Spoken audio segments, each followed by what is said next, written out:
السلام علیکم ویورز، میرا نام عطاء الرحمن اور آپ دیکھ رہے ہیں عطاء بخاری یوٹیوب چینل۔ قرآن کریم کی مسلسل ایکسپوزیشن کے سلسلہ میں آج ہم سورہ الانعام کی آیت نمبر 16 کی ایکسپوزیشن کریں گے۔ لاسٹ آیت میں رسول کی زبانی یہ کہلوایا گیا کہ اے رسول تو کہہ دے، بلا شبہ میں ڈرتا ہوں اگر میں نے اپنے رب کے قوانین کی نافرمانی کی بہت بڑے دن کے عذاب سے۔ تو یہ جو بہت بڑا دن، قیامت کا دن، اس کے اوپر ایمان رکھنا یہ بنیادی ایمانیات میں سے ہے۔ اگر ہمارا اس کے اوپر ایمان ہے تو ہم مسلم ہیں، ادروائز ہم مسلم نہیں ہیں۔ دوسری چیز یہ ہے کہ ہر انسان اپنے ہر عمل کا جواب دہ ہے، ذمہ دار ہے۔ قیامت کے دن حتمی فیصلہ ہوگا۔ اس دنیا کے اندر جو زندگی ہے اس میں بعض لوگ جو ہوتے ہیں وہ اپنے اثر و رسوخ کی وجہ سے، مال و دولت کی وجہ سے، رشوت سفارش کی وجہ سے، اپنے تعلقات کی وجہ سے وہ چھوٹ جاتے ہیں، عدالتوں سے چھوٹ جاتے ہیں وہ۔ لیکن ایک فائنل ڈیسیژن ہونا ہے، فائنل ججمنٹ ہونی ہے دا ڈے آف ججمنٹ کو، تو اس سے تو کوئی انسان نہیں چھوٹ سکے گا۔ وہ کتنا ہی بڑا مال و دولت کا حامل رہا ہو، کتنے ہی اثر و رسوخ کا حامل رہا ہو، خواہ اس کی نسبت کسی خاندان سے کیوں نہ ہو، مذہبی اعتبار سے کتنا بڑا کیوں نہ ہو، سیاسی اعتبار سے کتنا بڑا لیڈر کیوں نہ ہو، تو وہاں پر تو پھر ٹھیک ٹھیک انصاف کے ساتھ فیصلہ کر دیا جائے گا، اور وہ فیصلہ حتمی ہوگا۔ ابدی جنت ہوگی یا ابدی جہنم ہوگی۔ یہ جو کہا جاتا ہے کہ مذہب کی روح سے کہ انسانوں کو قیامت میں جہنم میں داخل کیا جائے گا تو سزا پانے کے بعد انہیں جنت میں واپس بھیج دیا جائے گا، یہ جو عقیدہ مذہب کی روح سے ہے، قرآن کے بالکل خلاف ہے۔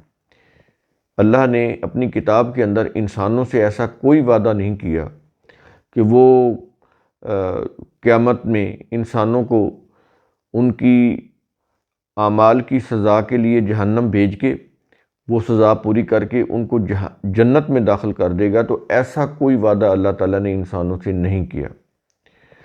تو یہ چیز آپ سمجھ لیں کہ یہ مذہب کی روح سے آئی۔ مذہبی پیشواؤں نے اپنے مسالک کی طرف لوگوں کو راغب کرنے کے لیے، اٹریکٹ کرنے کے لیے اس طرح کے عقائد دیے۔ بخشش، وسیلہ، شفاعت، کسی خاندان سے نسبت، تعلق، یہ چیزیں انہیں بتائی گئیں۔ مذہبی عبادات، رسومات کہ یہ ذکر اذکار کرنے سے یا فلاں وہ کلمہ پڑھنے سے، اتنے لاکھ پڑھنے سے جنت مل جائے گی، تو ایسا کچھ نہیں ہے۔ یہ بالکل یہ جو ہے ان کی کوئی حقیقت نہیں ہے، ان چیزوں کی قرآن نے ایسی کوئی بات نہیں کی۔ تو اس طرح کے جو عقائد ہیں وہ ریت کی دیواریں ہیں جو کبھی بھی کھڑی نہیں رہ سکتی۔ تو یہ بنیادی چیزیں ہیں جو آپ نے سمجھنی ہیں۔ اب یہاں پر جو آج کا لیکچر ہے اس میں یہ سمجھ لیں کہ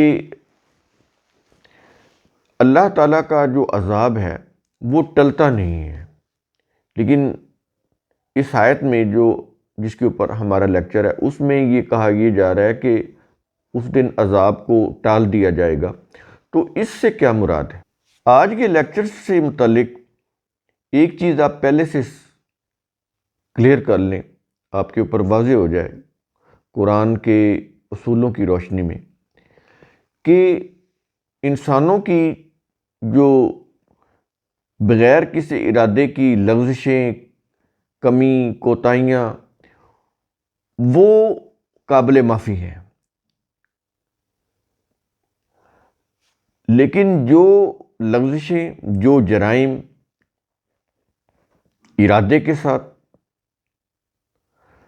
پلاننگ کے ساتھ، منصوبہ بندی کے ساتھ کی جائیں، وہ قابل معافی نہیں ہیں۔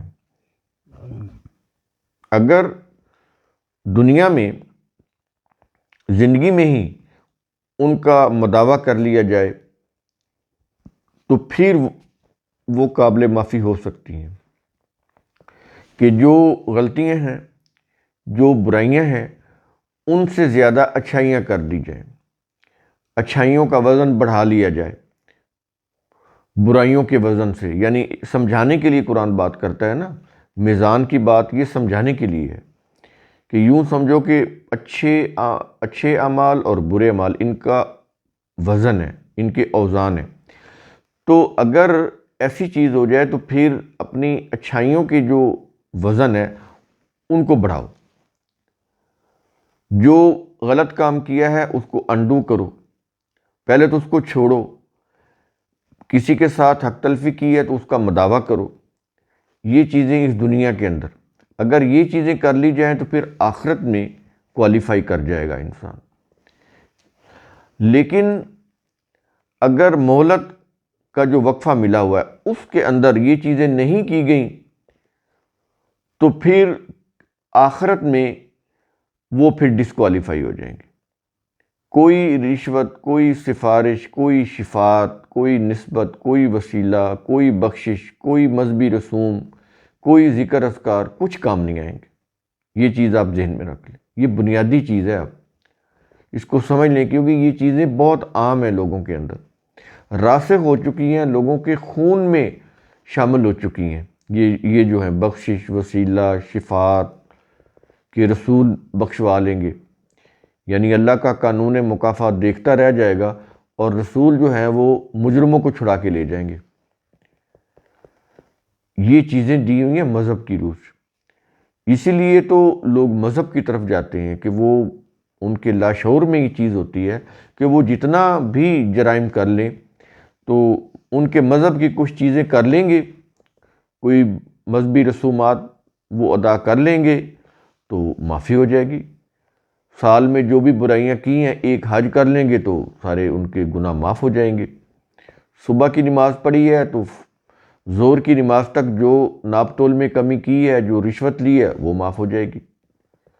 ایسے ہی پھر ظہر سے عصر تک جو کچھ کیا ہے وہ معاف ہو جائے گا۔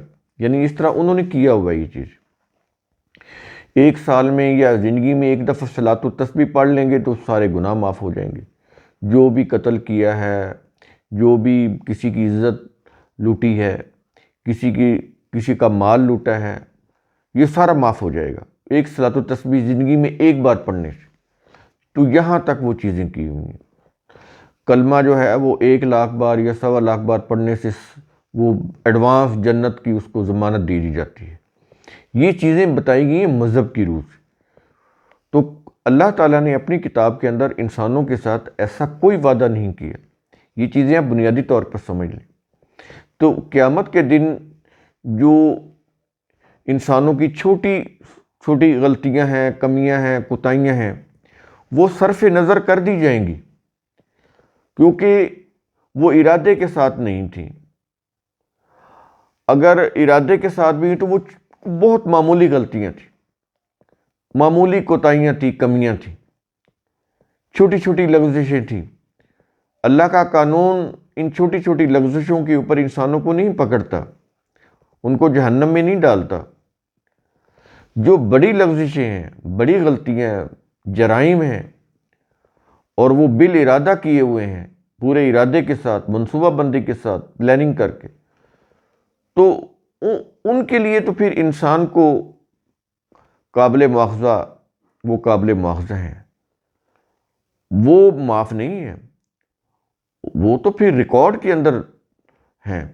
ان کے مطابق جو ہے وہ دیکھا جائے گا کہ ان کے کیا وزن ہے، ان اچھائیوں کے کیا اوزان ہیں، وزن ہے، اور برائیوں کے کتنے وزن ہے، تو پھر فیصلہ ہوگا۔ یہ چیزیں بنیادی طور پر سمجھ لیں آپ۔ تو اگر اچھائیوں کا پلڑا بھاری ہو گیا تو کوالیفائی کر جائے گا، اگر برائیوں کا پلڑا بھاری ہو گیا تو ڈسکوالیفائی ہو جائے گا۔ یہ چیز ہے، یہ جو میزان کا جو سمجھایا گیا اصول، وہ اسی لیے تاکہ انسان کسی پیمانے کے اوپر اپنے آپ کو، اپنے اعمال کو، اپنے کاموں کو رکھ کر دیکھیں کہ اگر ان کا وزن کیا جائے تو پھر کیا نتیجہ نکلتا ہے، تو اس سے انسان اندازہ لگا سکتے ہیں۔ یہ ہے میزان۔ تو یہ بنیادی چیز ہے۔ انسانوں کے اعمال کا مواخذہ یہ بنیادی چیز ہے، وہ ہوگا۔ تو اس سلسلے میں یہ چیز سمجھ لیں کہ کسی قسم کی کوئی روح رعایت نہیں ہوگی۔ اب ہم آتے ہیں آج کے اس لیکچر پر، سورہ الانعام آیت نمبر 16۔ الفاظ ہیں، من یصرف عنہ، وہ شخص کہ جس سے عذاب کو ہٹا لیا گیا۔ ہم نے پیچھے وضاحت کر دی ہے کہ کس سے عذاب کو ہٹایا جائے گا، جس کی کمیاں کوتاہیاں معمولی سی ہوں گی، جس کی غلطیاں لغزشیں معمولی سی ہوں گی، اس نے کوئی ارادے کے ساتھ یا منصوبہ بندی کے ساتھ نہیں کی ہوں گی، چھوٹی بہت غلطی ہوں گی، معمولی غلطی ہوں گی، وہ ان سے صرف نظر کر دیا جائے گا۔ تو اس لیے کہہ یہ رہا ہے کہ وہ شخص کہ جس سے عذاب کو ہٹا لیا گیا۔ کب؟ کہتا ہے کہ یومئذ، اس دن۔ اب یہ جو اس دن ہے، اس سے مراد ہے بروز قیامت، دا ڈے آف ججمنٹ۔ اس دن اس سے عذاب کو صرف نظر کر دیا جائے گا، ہٹا دیا جائے گا، کیونکہ وہ چھوٹی غلطیاں ہوں گی، تو اس کے اوپر اس کو نہیں پکڑا جائے گا۔ اس کی جو میجر جو اچھائیاں ہیں، وہ اس کی روح سے اس کو کوالیفائی کر دیا جائے گا اور وہ جنت چلا جائے گا۔ لیکن اگر لغزشیں بڑی ہیں اور ان کا جو وزن ہے، ان کا جو پلڑا ہے لغزشوں کا، وہ وزنی ہے، وہ جھک جائے گا، تو پھر کیا ہوگا؟ اس کی اچھائیوں کا پلڑا اوپر اٹھ جائے گا، برائیوں کا پلڑا بھاری ہو جائے گا، تو پھر اس کے لیے کوئی معافی نہیں ہے۔ اگر اس کی اچھائیوں کا پلڑا جھک گیا اور برائیوں کا پلڑا اٹھ گیا، تو اس کا مطلب یہ ہے کہ اس کی اچھائیاں جو ہیں اس کی برائیوں کے اوپر غالب آ گئی، تو اس کی اچھائیوں نے برائیوں کو یوں کہہ لیں کہ اڑا کے رکھ دیا، تو وہ شخص جو ہے وہ پھر جنت کے لیے کوالیفائی کر جائے۔ یہ چیزیں آپ نے سمجھنی ہیں، یہ بہت ضروری ہے۔ تو کیا یہ رہا کہ وہ شخص جس سے عذاب کو ہٹا لیا گیا اس دن بروز قیامت، تو پھر اس کے متعلق قرآن کیا کہہ رہا ہے؟ کہتا ہے فقد رحمہ، تو یقیناً اس اللہ نے اسے ابدی زندگی کے لیے نشو و نما دی۔ رحمہ، یہ تراجم میں تو یہی آئے گا نا کہ اس کے لیے پھر بخشش ہے، وہ بخش دیا گیا۔ تو یہ بخشش کا معاملہ نہیں ہے، یہ رحمت ہے۔ اسی سے ماں کا رحم ہے جس کے اندر بچے کی پرورش ہوتی ہے، وام، اسی سے یہ رحمان ہے، اسی سے رحیم ہے، نشو و نما دینے والا۔ رحمان ہوتا ہے ایمرجنٹ ایولیوشن کے تحت نشو و نما دینے والا، اور رحیم ہوتا ہے پروگریسیولی نشو و نما دینے والا۔ تو یہ چیز اس کے اندر آ گئی کہ تو یقیناً اس اللہ نے اسے ابدی زندگی کے لیے نشو و نما دی، تو ابدی زندگی کے لیے اس کو نشو و نما مل جائے گی، جس سے عذاب کو ہٹا لیا گیا۔ چھوٹی بہت غلطیاں تھیں، معمولی سی کمیاں تھیں، کوتاہیاں تھیں، اور وہ بالارادہ نہیں تھیں، بغیر ارادے کے، بغیر کسی منصوبے کے ہو گئیں، جان بوجھ کر نہیں کی، انجانے میں ہو گئیں، تو اس کے لیے پھر یہ ہے کہ وہ ان کا جو عذاب ہے وہ ہٹا لیا جائے گا، کیونکہ اس کی اچھائیوں کا پلڑا بھاری ہو جائے گا۔